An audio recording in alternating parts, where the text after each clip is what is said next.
Alex Ansary here. Welcome to today's recording. It is Sunday, October 14th in the year 2018. The subject of psychic self-defense and cognitive mental health has been a regular subject on this channel. I always enjoy bringing my outside-the-box perspective to the matter.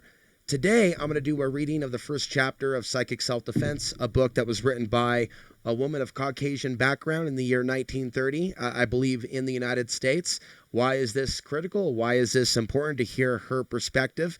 Well, take a look how her perspective also differs from a lot of the so-called stuff that passes for spiritual in today's day and age, where a lot of people are channeling and calling out to archangels and things of that nature. In her book, published in 1930, seems like she had probably been working on the book for a long, long time. She came to this knowledge and information on her own. So what I'm going to do for you is read for you the first chapter and provide a little bit of my insight here and there. And the follow-up readings of this book will be for members only at outsidethebox.vhx.tv.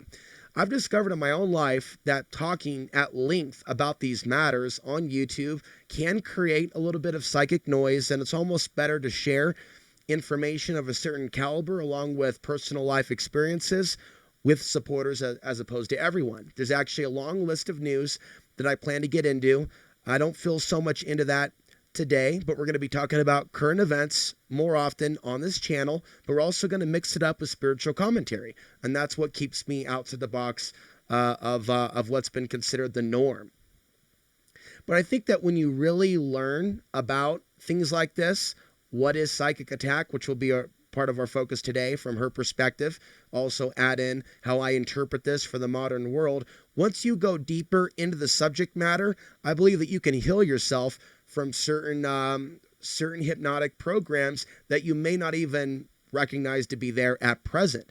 But as you become aware of the symptoms, as you become aware on a larger level of how we are connected energetically, I think you'll get the picture, especially if you have an open mind. Now, these are some other books written by other authors on the subject. We have David Morehouse with Remote Viewing. We have Robert Bruce's book on practical psychic self-defense. We have the Practical Psychic Self-Defense Manual, and there's actually 2 copies of the same book here. That was an accident. And Stuart Wilde from, he passed away recently, or a few years ago, and he wrote the book Sixth Sense.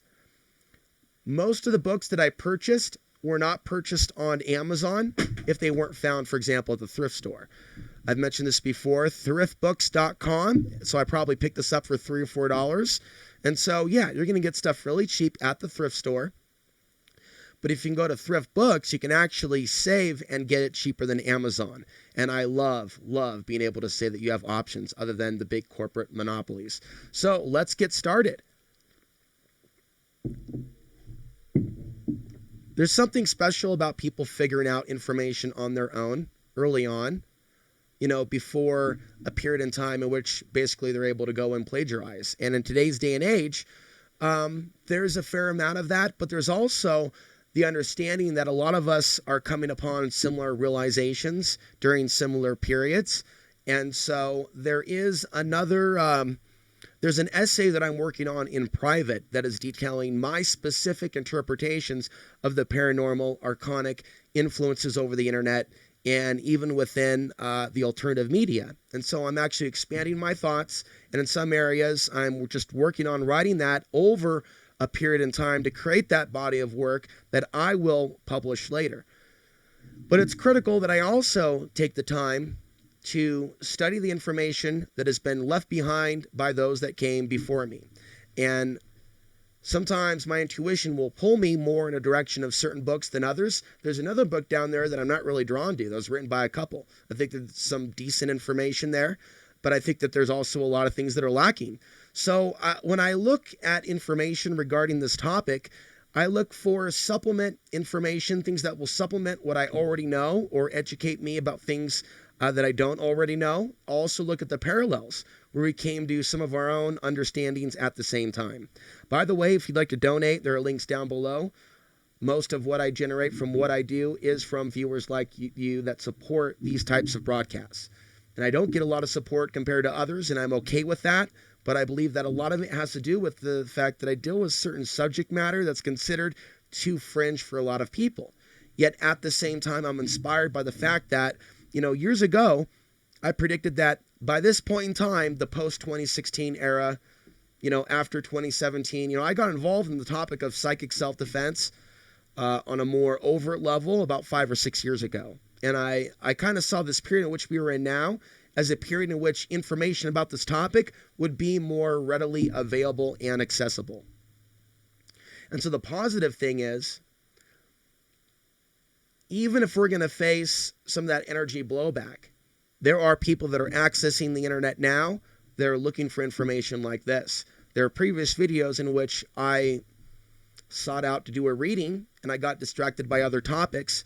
Today is going to be a little bit more focused. Again, it's an introduction to our analysis as I attempt to break down the information presented by Fortune Dion. With that, we'll start with part 1, types of psychic attack, but the specific chapter is signs of psychic attack. So we'll be moving on in the other videos and talking about the nature of psychic attack, a case of modern witchcraft, projection of the etheric body, vampirism, hauntings, pathology of non-human contacts, risks that go with ceremonial magic. Sounds a little bit like me warning about getting involved near those individuals that are channeling the fake spirituality. A lot of the stuff that we've seen in popularity in the 1970s, 80s, and 90s, there's some spiritual stuff. There's also some other stuff that people chose to mix in and take it to a particular direction, just like we also have with interpretations of the law of attraction. So we're going to get into that. We're going to get into those risks that come with particular rituals, and people are doing things and they're ungrounded. One last thing that I'll say as an introduction: what a lot of people don't understand about the world of the occult is merely being aware of it, being aware of magic, being aware of energy itself isn't inherently evil. Certain symbols and numbers aren't inherently evil. There's a lot of stuff that's the product of the Western mind and the modern American mindset. This is good, this is evil. There's also things that are basically of the world of duality. So a lot of people are lost even when they start reading on page 1 because they don't understand that certain things aren't inherently evil. Studying something, and Mark Passio has described this better than I have, the true meaning of the word occult and how there's different applications of it. And she's basically explained the same thing. Some people, right, prevent themselves from learning anything about anything, assuming that all knowledge about these things is evil. So remember, we cannot help certain people, family members, others, or audience members, others. They're going to be stuck in their particular stereotypical, superstitious way of looking at the reality.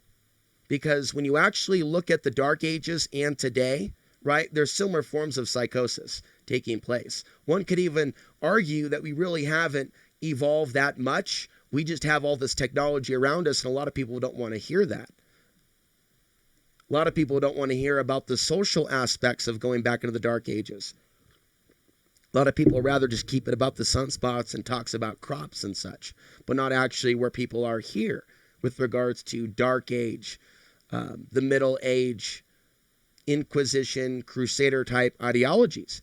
And a lot of the sources and roots of a lot of these crusades that involve our militaries are, I believe, archonic entities. And elements of their consciousness is basically affecting human consciousness, human hosts, through the energetic connection. And today with technology, today with the media, today with the internet, there are more ways for them to establish an energetic cord than there was in the past, when it was just simply the day and age of books and things took a little bit longer for ideas to really set in the population. The flip side of that is there is the potential for the greater level of awakening once people find the truth. So let's begin. If we look at the universe around us, we cannot fail to realize that there must be some overruling plan coordinating its infinite complexity. If we take into our hands and examine minutely any living thing, however simple, equally we must realize that the ordered diversity of its parts is built up on a determining framework. Science has sought in vain for this organizing principle. You will never find it on the physical plane, for it is not physical. It is not the inherent nature of atoms which causes them to arrange themselves in the complex patterns of living tissues.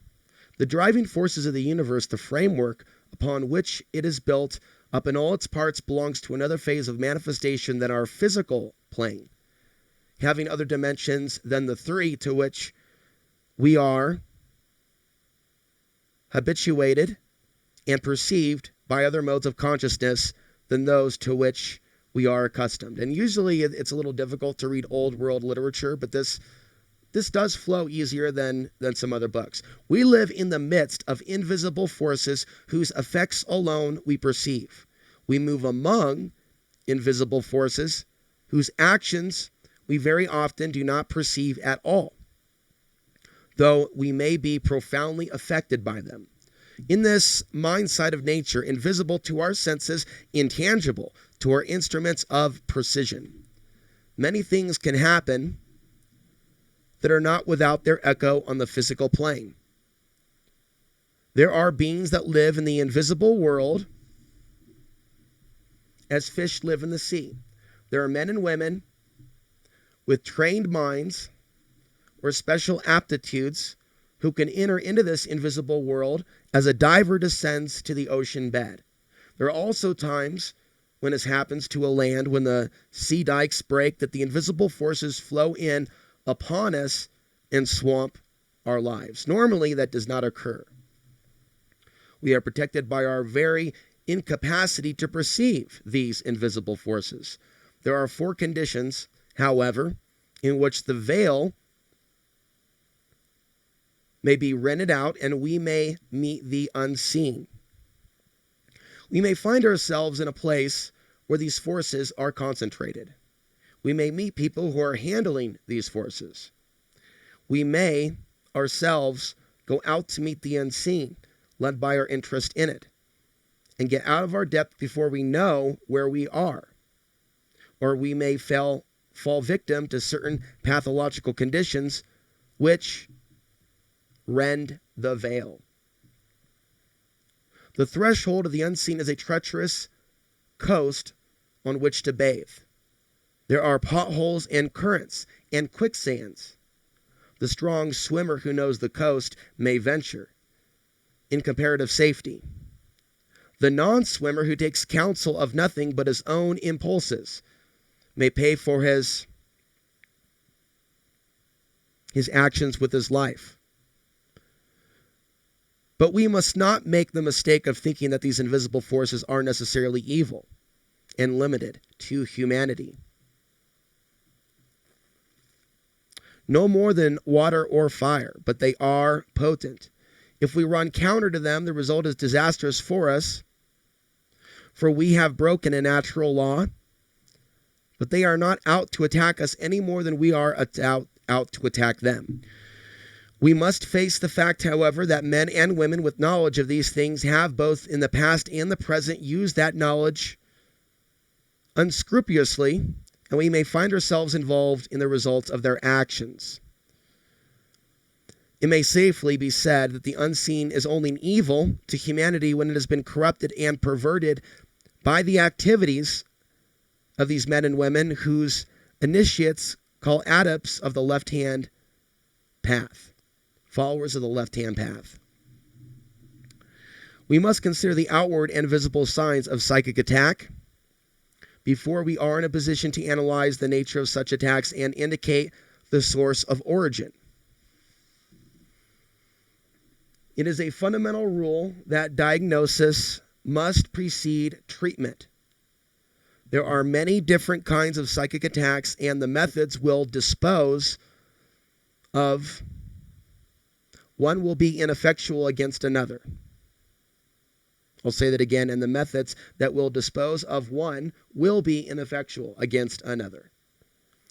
The commonest form of psychic attack is that which proceeds from the ignorant or malignant mind of our fellow human beings. We say ignorant as well as malignant, seeing how far we're going to go today. I'm going to try to keep reading. I have so much I can add to this. I'm just going to give a little taste of what's in the book. You can also buy it for yourself, and I'll expand on my own interpretations over at VHX. We say ignorant as well as malignant, for all attacks are not deliberately motivated. The injury may be as accidental as that inflicted by a skidding car. This must always be borne in mind, and we should not impute malice or wickedness as a matter of course when we feel that we are being victimized. And that's good advice. Easier said than done. It's good to come back to basic advice. Our persecutor may himself be a victim. We should not accuse a man of malice if we have linked hands with him and, I love this analogy, he has stepped on a live rail, or think about an electric wire or gate to keep the horses in. So somebody can literally be holding hands with someone who's shocking themselves. I believe there's a story of my uncle Bruce having his older brother, Philip. Not a lot of great things I can say about that male. But Philip would grab Bruce's hand, which was my uncle. And one of the ways that he would taunt him on the farm in Aurora, Oregon, or hurt him, make him cry, was he would hold Bruce's hand, he would jump, so his hand would hit the electric fence. And Uncle Bruce would basically be tortured by Philip in this manner. So here's an example of someone connecting with someone. You're kind of forcing them to connect it, and they're doing something that's going to send a shockwave. How can there be psychic attack metaphors for that description? Nevertheless, we should receive at his hands a severe shock. So it may be with many an occult attack. The person from whom it emanates may not have originated it. Therefore, we should never respond to attack by attack, thus bringing ourselves down to the moral level of our attackers, but rely upon more humane methods which are in reality equally effectual and far less dangerous to handle. People also come in touch with the unseen through the influences of places. And there's my experience with Portland and leaving Portland and opting for a more off-grid way of life with less humans, with attachments in my immediate area. There's been a method of the perceived madness. There's a reason why I've done what I've done. Someone who is not actually psychic, but who is sufficiently sensitive to perceive the invisible forces, subconsciously may go to a place where they are concentrated at a high tension.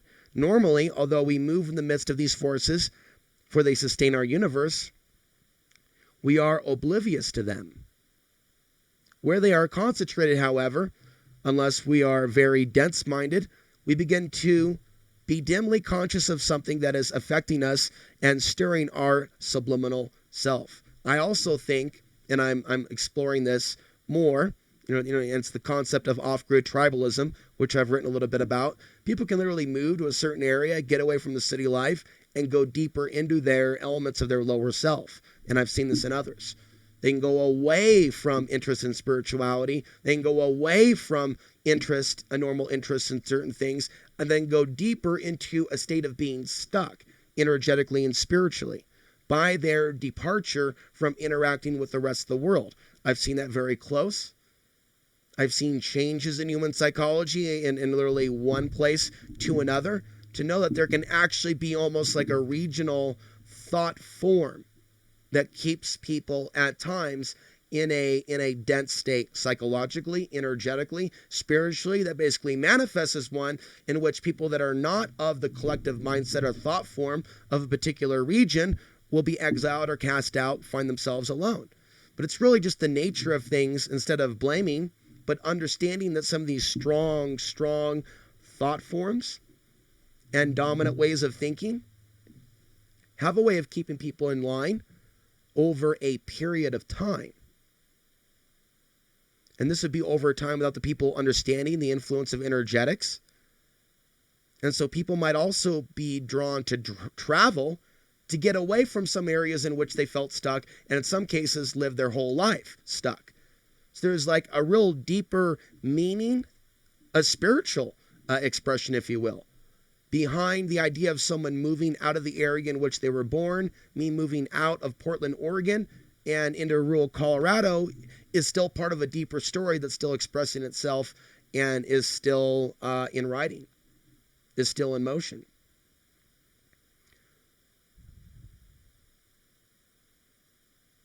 It may happen that the barrier between consciousness and subconsciousness is dense in some people, and they are never able clearly to realize what is going on. They merely have the sense of oppression and general malice, anger, lower emotions, which lifts when they go away to another place. Consequently, the condition may never be detected and lead to years of ill health and misery. Fast forward to the modern day and age, people have realized what negative ions are, even the science behind why they feel better when they go to the ocean. See, there's ways in which the field and science of mental health and how traveling to certain areas exposes us to different magnetic fields. They've even experienced with magnetic fields in the lab to heal particular types of mental illnesses. A lot of these things are based on fields. The traveling of animals around the planet is based on the field, right? The field around the earth. And they use that for transportation. When that field is shaking, right, our brain waves are also being shook up. So in my own studies and my own unique interpretation, which hasn't come from any of these books, I talk about other electromagnetic influences that can affect specific people in specific places. There could be people that are responding to some of those energies and changes in the sun's electromagnetic activity. Some may become more aggressive. Some may, for whatever reason, choose to become more spiritual. And some others may not be affected as much at all. But all of these things are important in the conversation of psychic self-defense, in the conversation of spiritual growth, which is related. They're very much related. Continuing.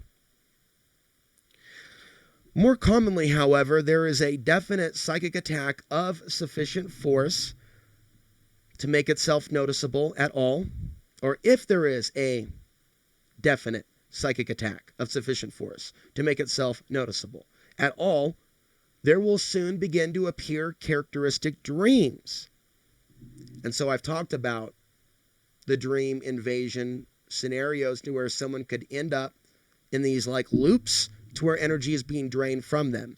This is what's being said in the book. These may include a sense of weight upon the chest, as if someone were kneeling on the sleeper.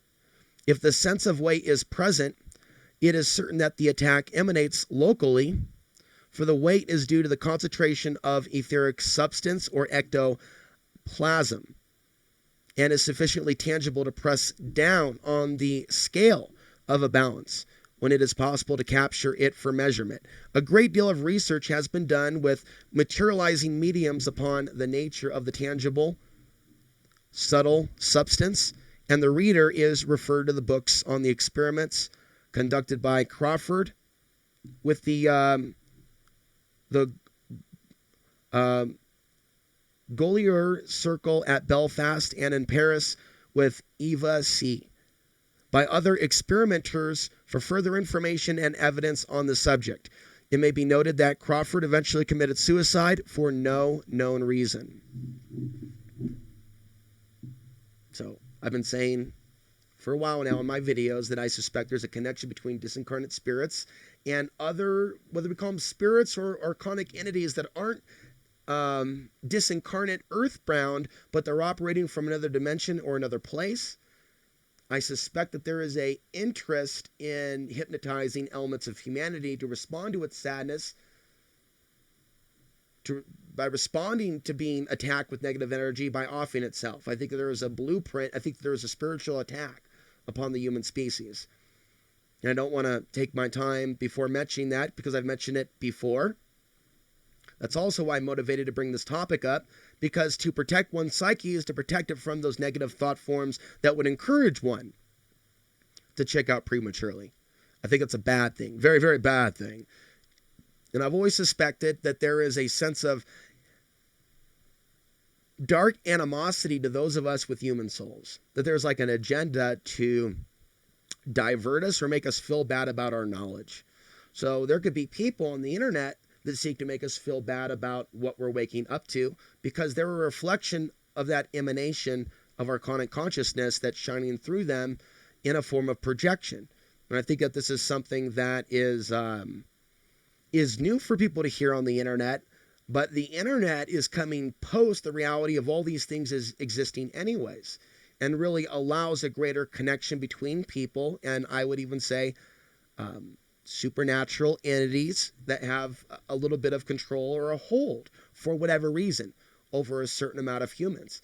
It's almost as if as certain humans are used as surveillance for those archonic emanations to look through reality through the eyes of those humans, or to attempt to affect other humans, to affect the truth of other humans, to try to affect the reality of other humans by using other human hosts, which are serving the archonic agenda. So it's kind of difficult to explain to you what I'm seeing in my mind's eye, and over time, with the help of artists and animators, I think that in my later adulthood, that it'd be good to make a DVD really showing how this works, with the actual image of maybe one person on one computer here, with another person on another computer here, and the actual diagram of how this actually operates. And it'll be, of course, much more detailed than CIA Director Hayden detailing the Russian interference and dealing with those types of, we're talking about a deeper level of interference with human perception. And so we're going to be getting into that at outsidethebox.vhx.tv. Continuing on here, though, in our little introduction to the topic, a sense of fear and oppression is very characteristic of occult attack, and one of the surest signs that herald it. So, for example, let's go into occult use of energy in the form of an attack. Even if someone says they're against the occult and they really don't even know how to define it, but they're trying to affect someone else's energy, for example, using the internet itself could be seen as not exactly magic, but the modern age of technology that exists now did not exist when this book was read. So someone's using a form of technology to try to alter the lives of others, or because right now they talk about school kids and school kid bullying and things of that nature being a number one issue in society. It's also something that a lot of journalists have to deal with now, whether they're on the left or the right. The age of the internet has made targets out of various people on different spectrums, even outside the political spectrum, to where there are full-on lectures and books now written about the troll psychology. So I think that the nature of understanding that psychology is the nature of understanding the archonic emanations in our world, or those elements of our peer groups that will try to hold us down when we're trying to rise up vibrationally and share gnosis and information with others that can elevate their soul. Things that shine the light on the darkness, on the lower emotions of our world. Shine the light on the Hegelian dialectic. So, I'll be writing more about this. Someone can naively get on the internet without knowing about any of these things. They can start sharing their truth, and without the proper advice and without the proper shielding, they could come under serious attack. And people could be drawn to attack them that don't even know why they feel assigned to attack certain individuals for a period of their life. And I'm here to tell you, there's a reason underlying the root cause of why we're seeing certain distractionary energies and activities amongst the human hive that's buzzing. Bzz, bzz, that's buzzing. And collective human consciousness, including rewriting or attempts to the DNA code, can modify behavior. I believe this. I'll be going deeper into what I think my intuition is showing me. But, there could be larger scale attacks on DNA using technology on a collective group of human beings in order to alter their behavior from maybe being humane and kind to something being altered within their DNA to even becoming more warlike or to engage in certain things that could entrap their soul. So those invested in the soul prison, the prison planet of souls, or as Mark Passio would say, souls that have stolen or have taken from others. And I've speculated, as well as other spiritual texts, that the earth prison is a containment center or zone with souls that are at a certain level of learning. And I speculate, as well as others, that when we learn to evolve beyond a certain level of consciousness, or one could say evolving beyond the emanations of the archonic consciousness, or evolving beyond being oppressed by their energies, I would say that that's a part of a process of evolving beyond this world. I'm not saying it's just that. I'm saying that it absolutely has to include that. Certainly in my eyes, it's not just declaring someone to be your Lord and Savior and tapping your shoes 3 times and saying there's no place like home. I've literally had Orthodox Christians say you don't have to be a good person to be a Christian. You just have to say these words. Someone literally said that to me a month ago while giving me the New Testament, saying, like Christ, no, we're not expected to be good people. We're just expected to walk around with this book and say, Jesus is our homie.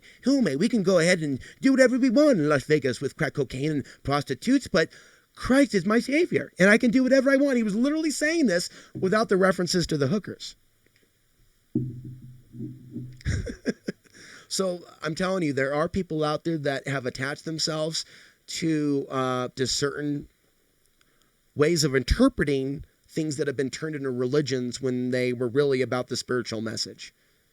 And there are people that literally, as a way of life, don't even realize they're on autopilot to lead people astray. So if someone says to me, Alex, it doesn't matter what you do in this life.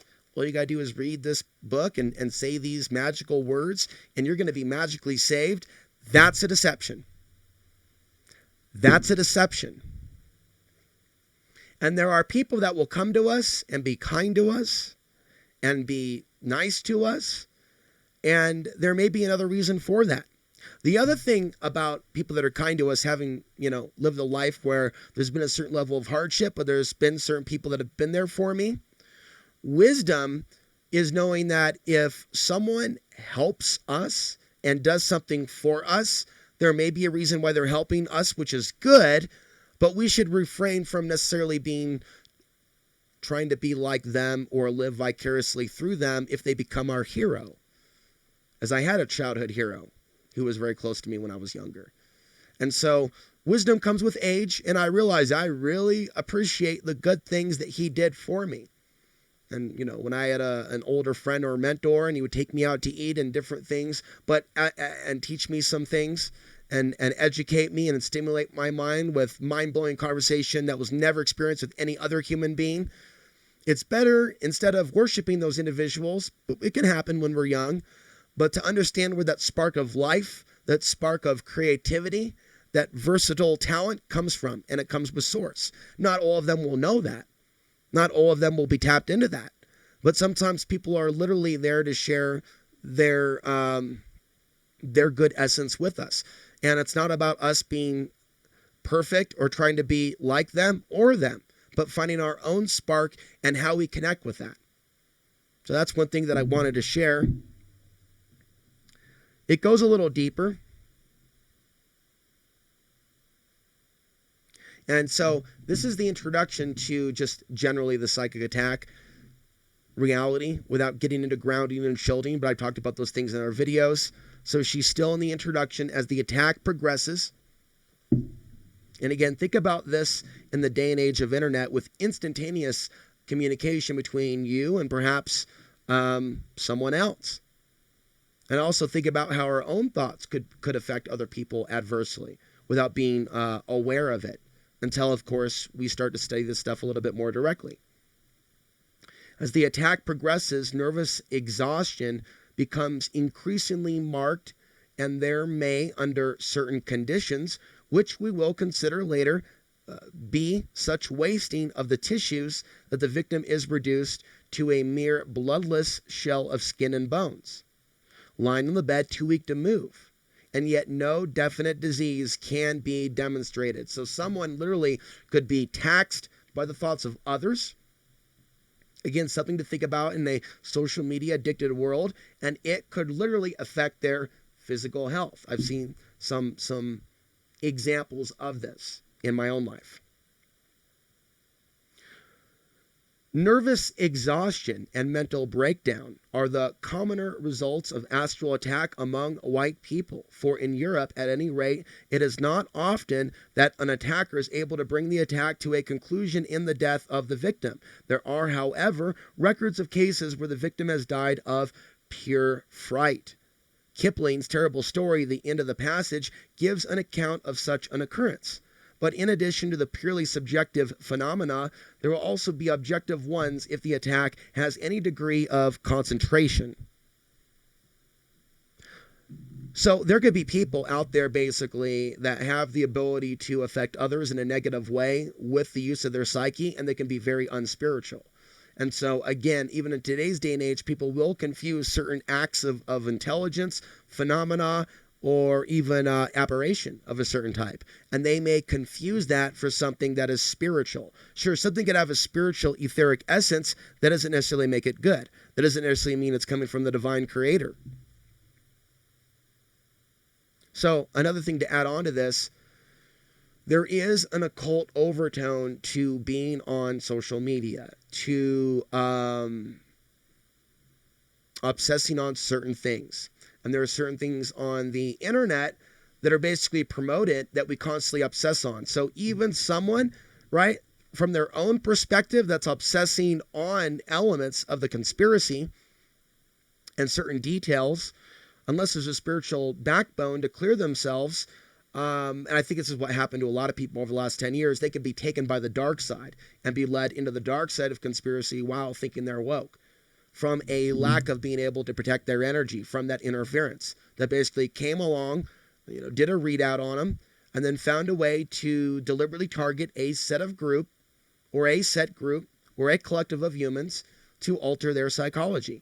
So there's actually a video that I did about 3 years ago, have some white Americans become targeted individuals. And it shows the rise in certain types of thought forms, while there's been a rise in a number of people thinking that they have a team of 50 people gang stalking them. And the question is something else happening that's beyond what they think is happening, where some people are literally convinced that people down the street are speaking into, watches like Dick Tracy, and they will actually be angry with the person that sees the supernatural overtone. I've seen hundreds of angry comments literally cursing me for telling people that they're not actually being followed by their neighbor, that their psychosis could be coming from a supernatural place. Their programming is literally to attack the person that's trying to help them. And so this can be seen by anyone that jumps into this arena and chooses to try to help shake people up from the illusions of separation. And that's one of the dominant thought forms from the archonic emanations that's infected our world right now and is leading us into the current conflicts internally and externally, the illusions of separation. And it's beyond ethnicity, but it includes it. And a lot of people want to jump and overlook that. It includes it, but also includes class. It also includes where people live. The whole reality of people like rioting over their team winning or losing is indicative of that illusion of separation, where someone's been broken down into a tribe because of their physical tribalistic instincts, to the point where just because it's natural and it feels good to have your team doesn't mean that that's actually a higher form of evolved human consciousness. So even sports and that type of mentality of having your tribe and then having the enemy tribe is like an offshoot from an older world of constant war upon constant war. And so there's a reason why some people have violent mindsets and thought forms that are in elements of the team sports, which includes today's Republican Democrats. That's why you'll see violence from the Proud Boys as well as Antifa, just like recently in New York City. It's part of that emanation of the fallen consciousness. My team, your team, blue team, green team, red team. So you're going to get an interpretation from Alex Ansary as to how this is actually manifesting in our current day and age. And it is my opinion, but it's an opinion.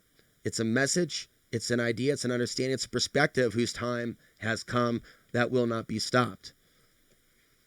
And so I've dedicated the remainder of my life towards authoring numerous books on the subject, using personal case studies, discussing videos on videos, some of these issues, working to help the person suffering in tomorrow's world that could come up living as I did, or going through things and judgments as I did, as I was born in 1980, not the 2000s. And I've talked about this in previous videos, some of the things that this has taught me, my birth itself, and even discussing details about that in the modern day and age, where the illusions of separation have been whipped up to a particular frenzy, to where there are more desired humans that people would like to see more bursts of, and others, or combination of humans, that people seem disgusted, horrified, and angry that their expressions even exist. And I happen to be one. And so when you go through the survival of, okay, I'm not going to self-destruct, and years ago, before I found the media, alternative media, I was suffering from these very reasons without realizing it. And it wasn't until 9/11 happened, and the thought forms began after 9/11, and then the 9/11 Part 2 thought forms, which dovetailed that, didn't really erupt till 2014, 2015, 2016 with the immigration issue in Europe, and then new thought forms developing from that, which I even experienced until, again, like I said, over 10 years after the events of 9/11. Moving into 2015, 2016, and those thought forms are still here. And so, from my experience, there can be periods in which mass psychosis overtakes a good chunk of the human population. The thing that's dangerous about sharing detailed perspectives is that populations can also be whipped up to think that they have to kill someone for their ideas. And this has happened to people with various unorthodox spiritual views, from the Eastern continent to the Western continent. It is almost like eternal within the DNA, the physical blueprint, to attack or exile those members of society that are waking up and breaking the codes. Waking up and breaking the codes. Breaking the codes of limited perspective. Breaking the codes of the illusions of separation. If somebody wants to actually go out and come out of the closet as someone that wants to go against the grain, they're going to deal with certain things that are going to come out and mock them and tell them that they have no power. Just like we live in a day and age where people will come and tell us that there is no sun.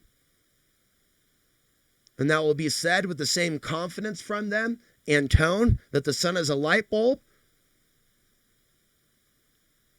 And they're going to think that their confidence and their pressure, right, towards that message is something enlightened, or is some sign of a new renaissance, instead of a rehash or a replay of something that was going on during the Dark Ages. Something very interesting about, the connection with sunspots, lack of sunspots, increase in sunspots.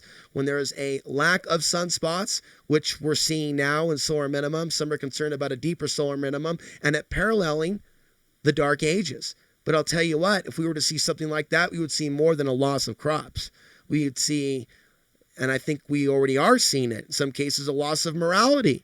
In some cases, people may lose their ability to protect their psyche.